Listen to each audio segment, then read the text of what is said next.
Silence, and I want to talk today about building great relationships. I'm just coming off of back to back couples intensives, and what a couples intensive is with me anyway is 2 days of opening up Pandora's box and looking at everything that would make you want to run, every place that your heart hurts, and everything that would give you every reason to justify ending the relationship. And in this case, this week, both couples decided to stay together, to work it out. They have a new shared vision, and they both took on being better for their partners versus wishing their partners would be better for them.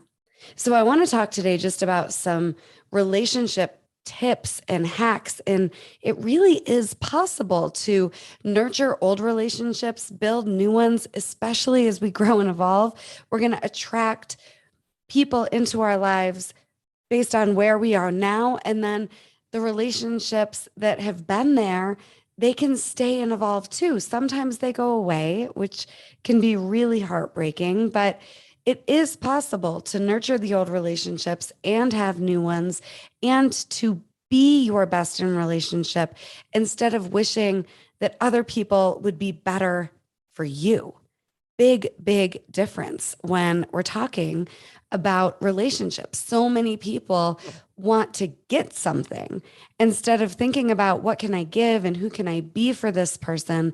And when, in my experience anyway, you're focused on who you can be and who you're being and what you can give, karma's awesome and that it comes back to you. So, with that being said, I've got five relationship hacks, if you will, that I'd like to invite you to just try on today and this week. And the first one is to really care about their dreams and what's important to them as much as you care about your dreams and what's important to you.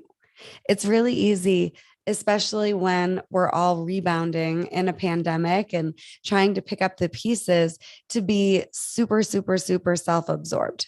And then to want the people in our lives to care just about us and not focused on, well, what about their dreams and what about their goals? And by the way, if you're in relationships where you don't know what's important to other people, what's their vision for their life? What are their dreams? What do they want? Have those conversations. Take your relationships to a deeper level, but then care as much about what's important to them as you do about what's important to you. And that is an ingredient for a relationship that's built to last.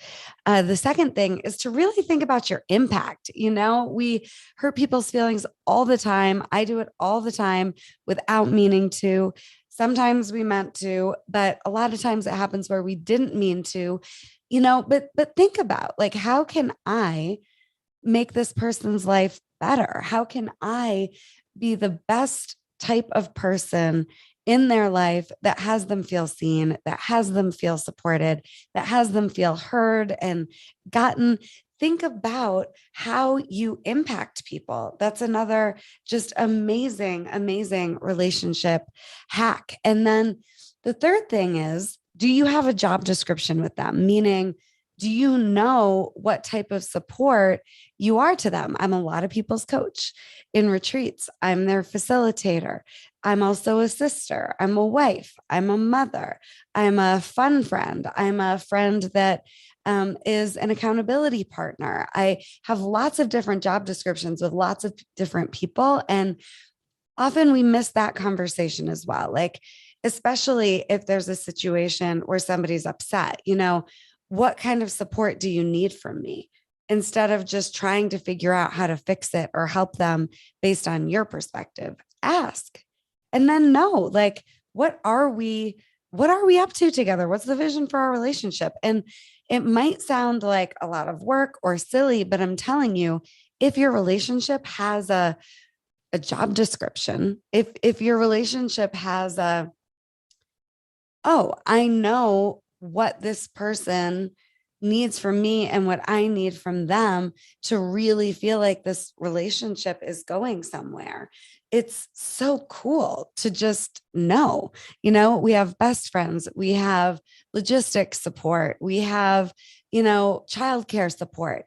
Know your role with people. And then the fourth thing is make sure you know for your inner circle and your closest support what their job description is with you and have that conversation. And then finally, be reliable, be your word, be somebody that the people that know you and love you and experience you can count on. Be reliable. And, it is simple, but these five things are a really, really, really big deal. Care about people and their lives and their dreams as much as you care about your own. And then really, really, really be thinking about, what are you giving to the relationship? And could you give more? And how are they experiencing you? And then have you knowing your job description with people, and then make sure they know their job description with you. And then finally, be reliable.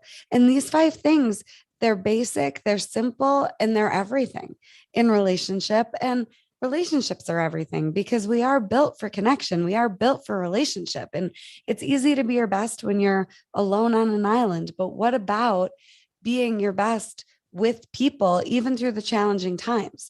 What about in relationship, using relationship as an opportunity to be more of you and to be the best version of you, and then to get access to where you get funky because of relationship?